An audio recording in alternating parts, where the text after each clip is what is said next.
Hi everyone, Dan Bird here with the Daily Scan for Monday, starting a new week after a bloodbath last week. And we started off with another one today, which I kind of expected because the market ended at the lows on Friday. So it was only natural that it would continue to go down this morning. But as I said before, watch the close. Although the close didn't really tell us too much today, you're going to see something here in a minute.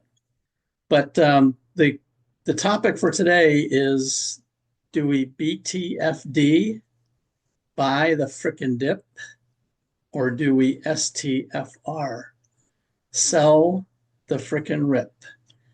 Which will it be? So here, this looks just like what we're going through right now. So we're down here, that little green candle that looks like a spinning top. Looks like it's at the end of a downtrend. Spinning tops often indicate a reversal. You can see it right there. So do we buy that one, or do we wait for it to come up and sell, just like this is showing? So I will give you advance notice that we should be thinking about STFR more so than BTFD. If you do buy the dip, you've got to be prepared to get out quickly. But this is an opportunity for those that got caught in this downtrend. This will be an opportunity to get out at a higher level before it starts going down again. So don't know how long it's going to last. Don't even know if there's going to be a rally. But I do know that CPI is coming up on Wednesday, and it might be positive for the market. Actually, I forgot to look at that. I'm going to look at that tonight. First off, I am not a financial advisor, so nothing I say here is meant as a recommendation to buy or sell anything. You should do your own due diligence. And past performance does not guarantee future results. Let me go over and actually take a look real quick at the economic calendar and see if they have a forecast for CPI. Let's see here.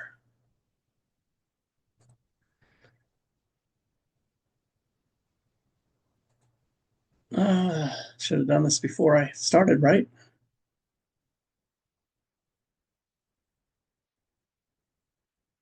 That's all right. It won't take long.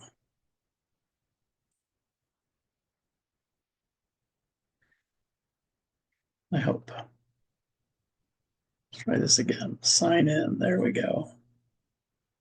All right, let's see what, okay, the forecast is 2.6. So 2.8 was last month. Last month was lower than the previous month. And the forecast is for 2.6, and I think that will probably be accurate. I think when I did Zuber's show yesterday, he said 2.5, which I thought was a little bit much.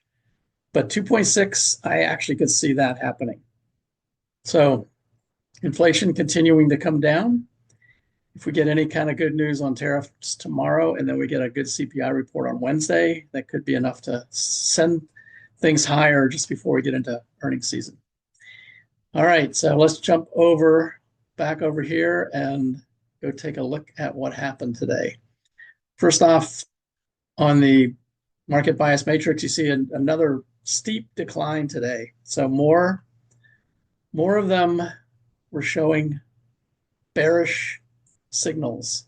You can see all the red. I don't think there were any green ones today, but quite a few bearish ones, quite a few red boxes, which means that changed just today, all the way down. And one thing to notice, and you can kind of see it right here, short term only has 4%, only 4% are short term bullish. And if you look, there's only 3 of them. One of them is gold, one of them is bonds, 20-year bonds, and the other one is the yield curve.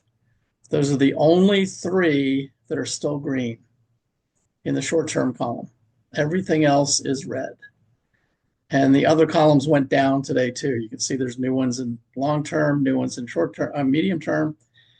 So extremely bearish, went down again. I did have a subscriber ask me if I could do a comparison between the VTI, which is the total market index, and my market bias matrix. So this market bias is something that I created, made up of different components of the market: indexes, sectors, industry groups, intermarket relationships, commodities, metals, and currencies.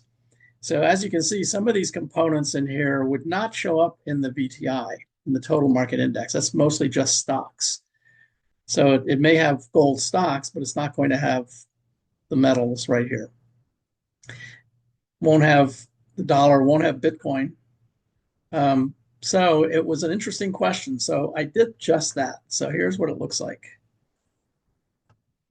There's what it looks like. VTI, total market index is in the background, and my market bias is in the foreground. This is as of today. Circles are basically the same dates up here.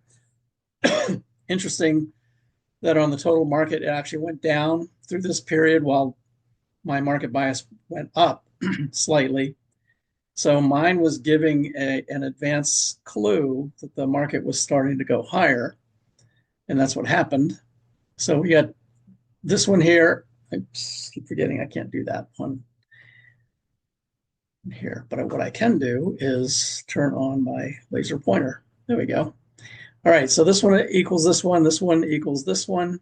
So the highs were at about the same place. These are basically the same dates. This one here hit a low and then went higher again, where we kind of just went sideways through this period and kind of sideways and down. So this was implying that there was more downside to come, where this one showed that it might have been a rally to go back to the highs, which didn't happen.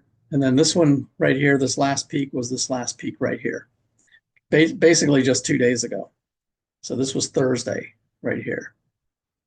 That's actually Friday, sorry. This was Friday. This is Friday and Monday. So it looks similar, but not exactly the same. So interesting exercise.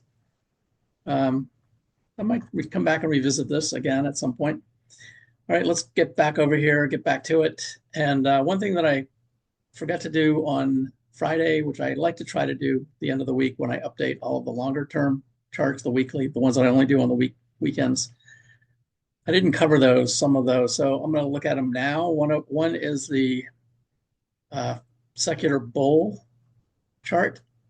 And what you can see right here, make this a little bit bigger, is we are rapidly coming down to a point where we might break the secular bull.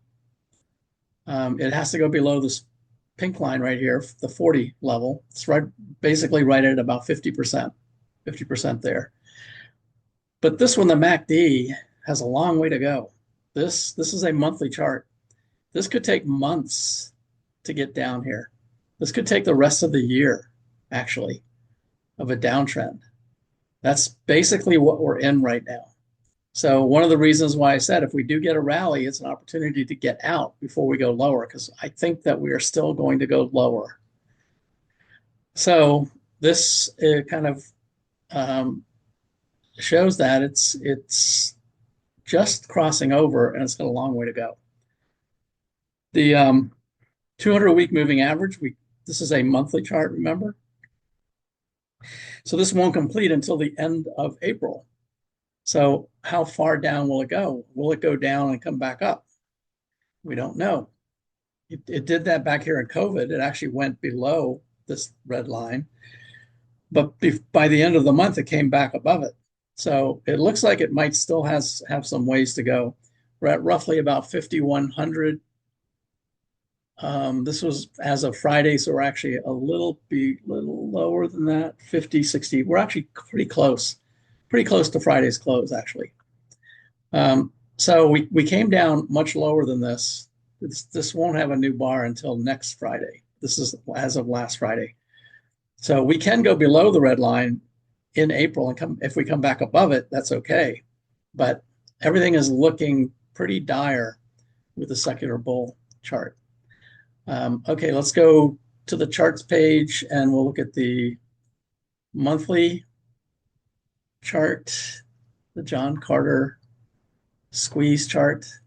And you can see what I did was I added in a "you are here" arrow So this is the bar that we're on, comparing it to 2022.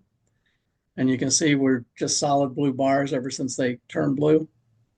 So in 21, this was November and December when the market was making new highs, the momentum was declining. Over here was December and January when the market was making new highs, momentum was declining. And now we are 3 months later, not quite finished up with April yet though, but that's the bar that we're on, that one right there. And you can see the ADX line has just crossed. These are monthly, remember. So these can stay there for a while. In this particular case, it crossed, actually would have been 1 more month later probably. So we're running probably about a month behind 2022, or actually a month ahead, put it that way, because this would have been December, January, February, March. Yeah, we're running about a month ahead of 22. So 22 recovered basically the end of March, the beginning of November, which implies that we may not recover until the very end of the year, maybe into January of next year. So keep that in mind.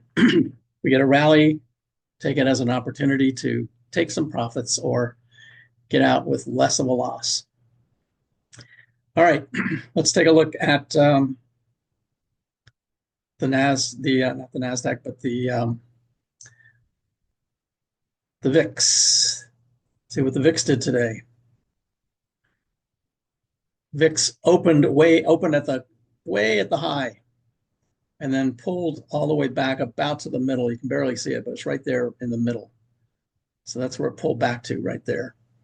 So the VIX is starting to come back down, which would be good news. And it doesn't stay up here for very long. Usually when it gets that high, it doesn't stay there very long.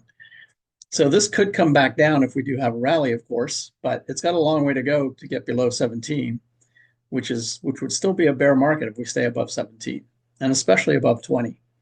So these are the things that we need to watch for. Let's take a look at the bottom finder chart. We did look at this Friday. We'll see what it looks like today. And one thing that's interesting now, at the close, so this is positive, at the close, we had 2 stocks in the NASDAQ 100 that were above their 20-day. When I looked at this earlier today, there was 0. There were no stocks above the 21-day moving average. That is rally area, rally territory. On the 50-day, only 5 out of 100 are above the 50-day moving average, and only 21 out of 100 are above the 200-day moving average. You can see on the VIX, we actually went higher. So these little dots are the highs. We actually went higher than Friday, but we pulled back quite a bit during the day. And the put call ratio is still hanging in there, but this is a 5-day moving average, and we're at 3 days into this really big sell-off. So we'll see what it looks like in a couple of days. I suspect that it's probably going to spike a little bit higher. And then we'll see what happens with CPI. We'll look at the CPI chart here real quick since that's coming up. CPI headline. Here's the base effect, which is the 12-month moving average. You can see there's a large one that's going to drop off in this report this week, and that will help CPI come down. So that will be a good thing. And that's probably the reason why they're saying 2.6. So you can see we went from 3. Forecast last month was 2.9, so we dropped 2 points last month. Went from 3 to 2.8. Forecast this month is 2.6. So if we even get 2.6, then we've dropped 4 points, 0.4% in 2 months. So that's a significant drop. And you'll see this 1 month rate of change here drop even faster down here. And the 12-month will also drop. So we'll see what happens after the report, but it looks to me, based on this and also based on commodities. By the way, that those that are members of the website, if you ever have trouble where you think things are gone off the edge of the screen, just do a Control- or a Control+ to make your screen smaller. It'll bring it back in. For Apple users, it's Command+ and Command-. So here's commodities. There's one thing I noticed today. It's showing up a little bit here in gas and oil, but it's not going to be in this report. It will be in next month's report. But you can see what's happened this month. We had a big downtrend, and then it rallied back. Both of these rallied back. But the thing to look at is, where did it start in the beginning of the month, and where did it end? And went up slightly, but these are basically kind of flat, and these are kind of flat. But they're out. And look at copper. Copper went up a lot, but copper is dropping off a cliff right now too. And DBC actually is way down here with that, where that dot is. So I think this is going to help CPI as well. And not only that, the following month, there's another big one that drops off. Before we get into these 2 months, June and July, where CPI will start coming back up again. So if we get 2.6 or even 2.5 this week, and next month, we might get 2.3, let's say 2.3 or 4, heading towards 2, but then it's going to start coming back up over the summer months. So we'll see. Overall, all that looks positive. Let me show you what I mean by oil and gas on the market bias matrix. This is where I notice it, because I look at these every single day. And if we look at oil, way down here, I don't know if you can see that, but it's way down here. Next one is WTIC. So you can definitely see that bar. That's West Texas crude.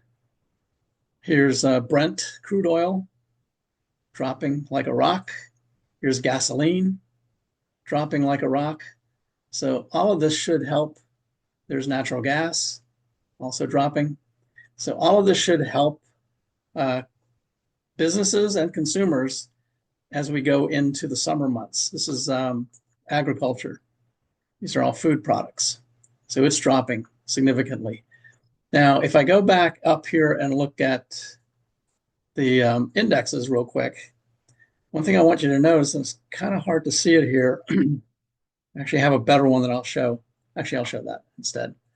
I'll go back over here to the home page, and we'll look at the new Dow theory versus the old Dow theory.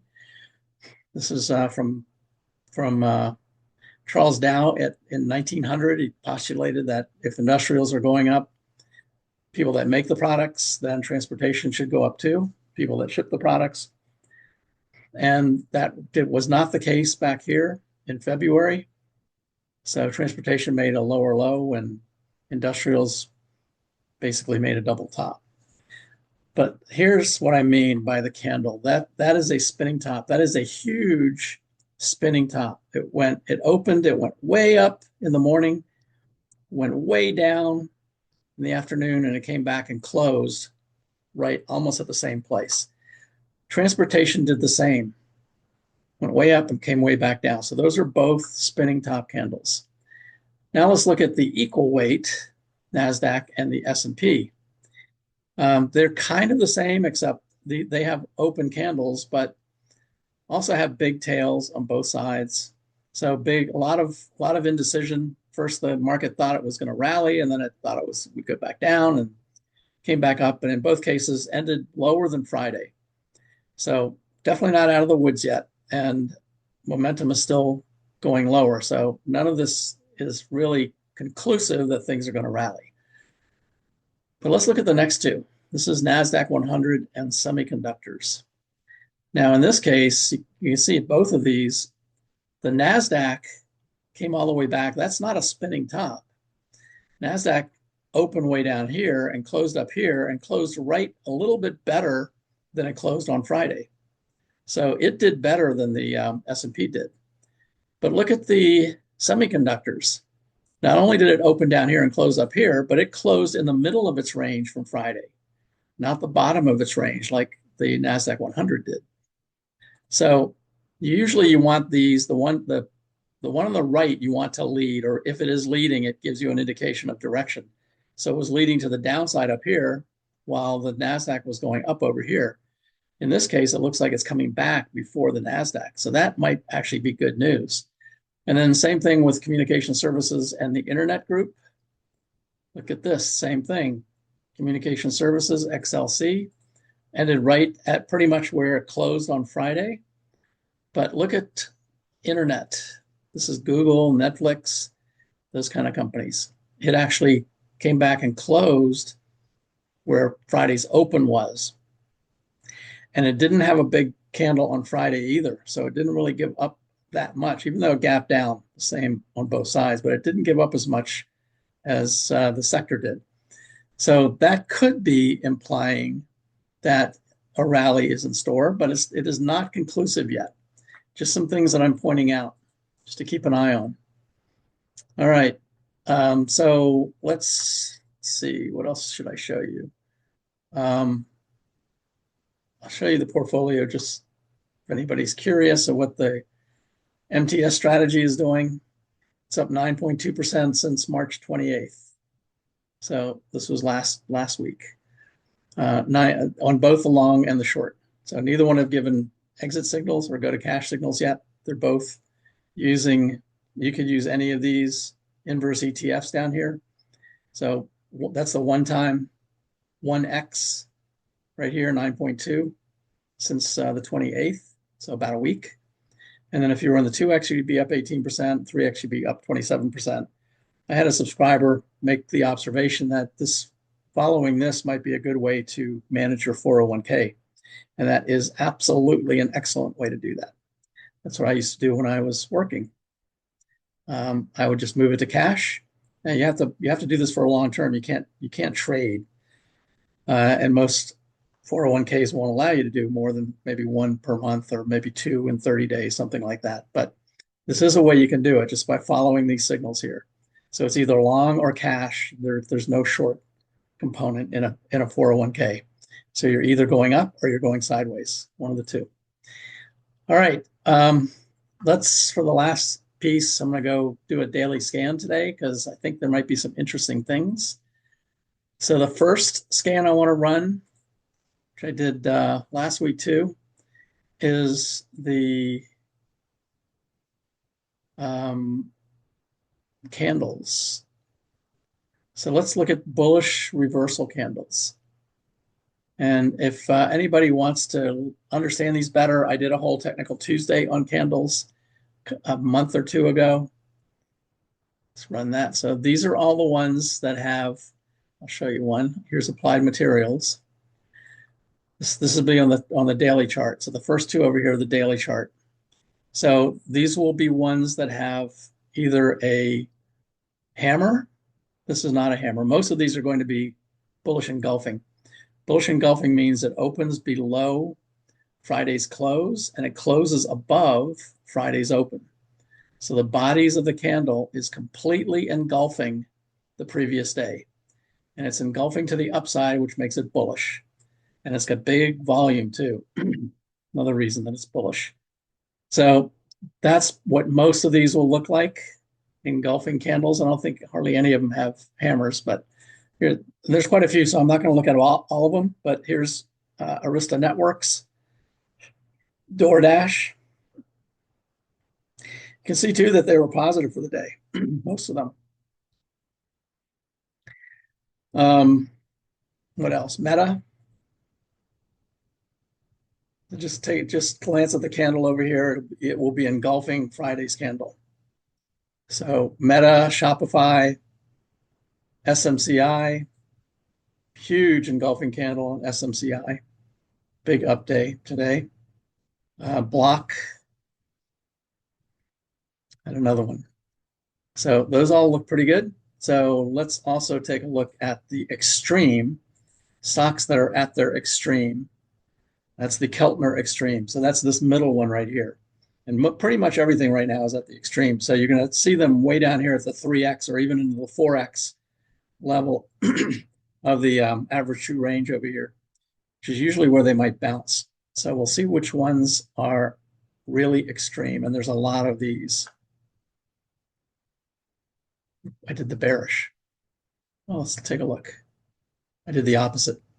So these are the ones that have had a really good run and now are reversing. So American Tower, you can see right there. So these might be good shorts actually. McKesson, there's not too many of these. There's a lot more of the other ones. McKesson, down to its reversion to the mean. This is a buyout. All right, let's go back and do the bullish version of that. This one.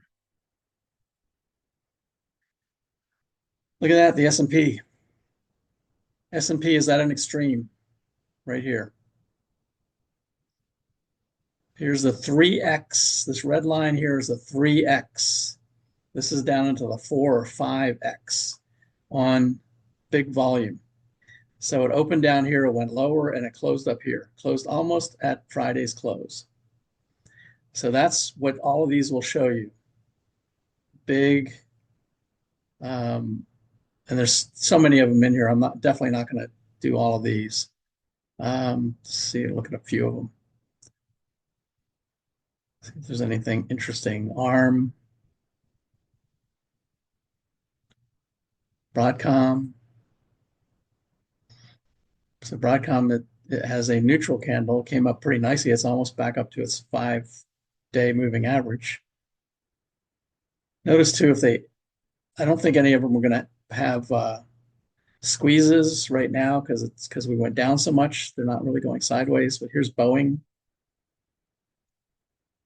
Boeing is still above the zero line, and it closed above Friday's. It closed above Friday's close. Bank of America, way down here. So that's what we're looking for. Way, way, way extreme. That's usually where stocks bounce when they get that far down. There's BlackRock. We got some that have earnings coming up. Citigroup earnings coming up. Here's Caterpillar. There's Carnival. Let's see. Any other interesting ones? CRM, Salesforce. They all are going to look very similar. That's what happens when you get such an extreme sell-off like we've had the last 3 days. This is a reaction rally.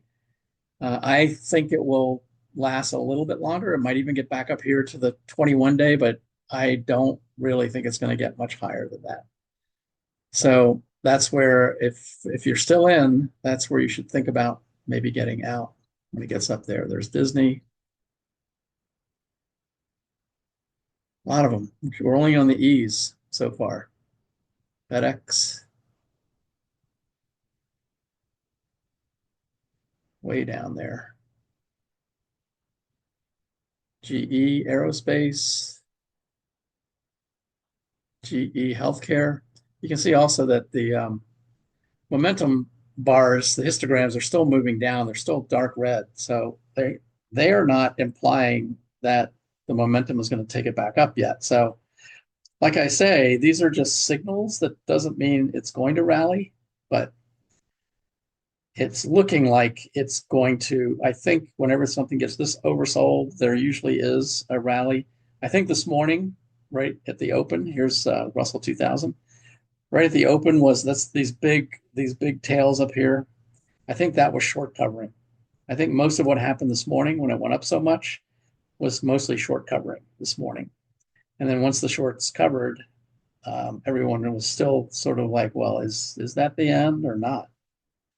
Shorts are probably thinking, should they get back in again? Let's see what else we got down here. Lululemon. It's got a blue bar, so that's a neutral bar, but it's turning around. There's Meta.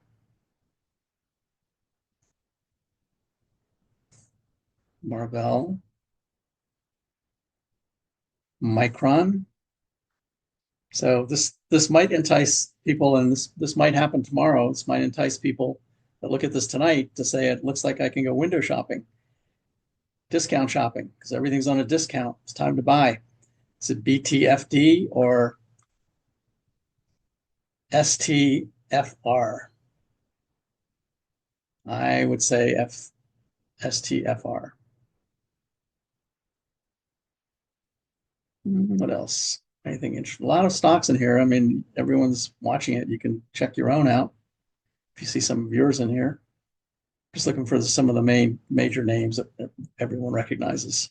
There's Roku, here's Starbucks. They all look pretty similar. Shopify. Silver. Silver even was way down here. So it actually closed below its open today, though. So gold and silver actually did not look too great today. Here's semiconductors. I talked about those before. So they've had a nice bounce today. In the T's now. If there's any others that might look interesting. TTD got demolished most of this year. So it's been in the extreme, pretty much all the way from way back here in February. It's been down here, tried to make a run, reversion to the mean. This is what it looks like, reversion to the mean. This is what I think we probably are going to get. If we get that rally back up to that dark blue line, that's the 21-day moving average. And then it reverses and goes back down. UPS. Wells Fargo. There's quite a few banks on here. Financials. Technology finally catching a break. Technology had a nice rally today. All right, so that's what that looks like. The one final thing I want to do is look at the dashboard. I seem to be forgetting to do this each day, but here's the equities. You can see this is pretty much what they did. Went down and had a huge, huge rally. So this is the short covering that I talked about. So that's the Dow. If we look at the NASDAQ 100, same thing. Sold off in the morning and huge rally back up. I think that's mostly short covering right there. Bonds, 20-year bonds were down. 10-year yield was up. Crypto, Bitcoin was at 78. It was all the way down here to 75 at one point. 75 was I think I said previously that's about where support was. I thought Bitcoin might get to 75. So it may rally along with the market from there as well. If we look at the sectors, the two most aggressive sectors now are on the top. And at the bottom is real estate, materials, utilities. So these are defensive sectors. So everything is completely flipped from Friday. And you can see the declining, still a lot of declining issues in each of these sectors. The technology looked okay, and materials maybe, but technology was okay. 43% were advancing, but still 55% were declining. So it's still not all that great. So we have to be careful. And in the top 10 industry groups, non-ferrous metals, semiconductors, right there, second one for today. Steel, electrical components, electronic equipment, those are both technology. So we have 1, 2, 3, 4 technology in the top 10. Heavy construction, banks, broadline retailers, and internet. I showed you internet before. So that's pretty positive, the ones that are up there in the top. And these are our top 10 lists. I'm just going to look at the bottom, see what's in the bottom. Is anything interesting? MicroStrategy.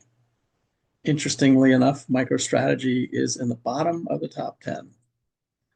So let's take a look at that. Not too bad. It came down to the 200-day moving average. Even it looks like it didn't really bounce much along with Bitcoin. So we'll see if both of those start to move higher tomorrow, but they're right at the level where they probably would bounce higher. So that's where we are. One last thing. I know I keep saying one last thing, but this is really the last thing. The total market cycles, because I put the percentage in, we are now down 21% for the year. That's the low. That's not the close. So we were down 17.5% on Friday. We came back almost to Friday's close. So if you look at the close, maybe down 18%, but overall down more than 21%. You can see the two Fibonacci levels right here. 49.50, I said before, was a very solid support. 49.45 is where the Fibonacci is. It's actually the low of this area right there. But I said roughly around 49.50. It went through that and came back and closed today at